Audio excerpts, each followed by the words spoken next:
राहुल अपनी पत्नी सीमा और अपनी माँ के साथ रहता था।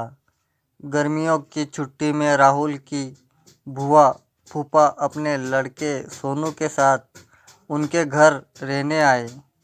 घर आते ही फूफा जी राहुल से बोले कि यहाँ तो बहुत गर्मी है, घर में कोई एसी नहीं है क्या? राहुल की माँ ने बोला, भाई साहब, अभी कुछ दिन पहले ही राहुल ने अपने कमरे में एसी लगवाया है। ये सुनते ही फूफा जी अपने बेटे से बोले कि सारा सामान राहुल के कमरे में ले गए। राहुल और उसकी पत्नी सीमा चुप रहे, क्योंकि उन्होंने सोचा कि कुछ दिनों की तो बात है। इस तरह बुआ फूफा जी को राहुल के घर रहते 1 महीना हो गया।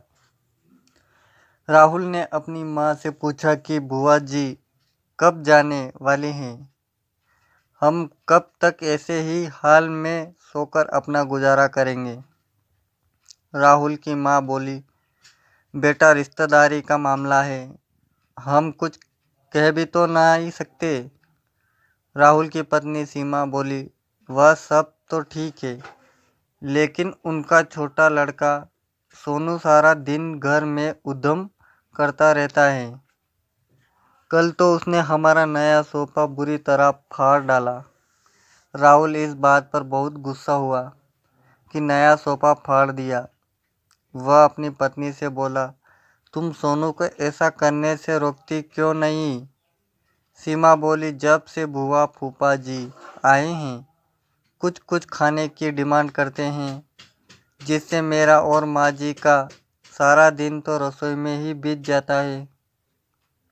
राहुल ने कहा कि मैं अभी जाकर फूफा जी से पूछता हूँ कि वह आखिर कब जाएंगे।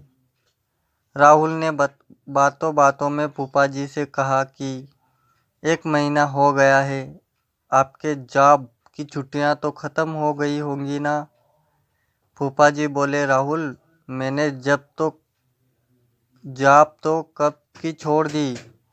अब तो मैं बिजनेस करता हूँ और अब मैं इस शहर में भी कुछ बिजनेस खोलने की सोच रहा हूँ। पहले इस शहर को अच्छे से समझ लूँ, जिसमें 2-3 महीने तो लग ही जाएंगे। ये सुनकर राहुल समझ गया कि फूफा जी अभी जाने वाले नहीं हैं। उसने ये बात अपनी पत्नी और माँ को बताई। सीमा बोली, जब घी सीधी उंगली से नहीं निकलता तो उंगली टेढ़ी करनी पड़ती है। इनके साथ भी कुछ ऐसा ही करना होगा। आप ये काम अब मुझ पर छोड़ दीजिए। उसी रात बुआ और फूफा जी छत पर थे।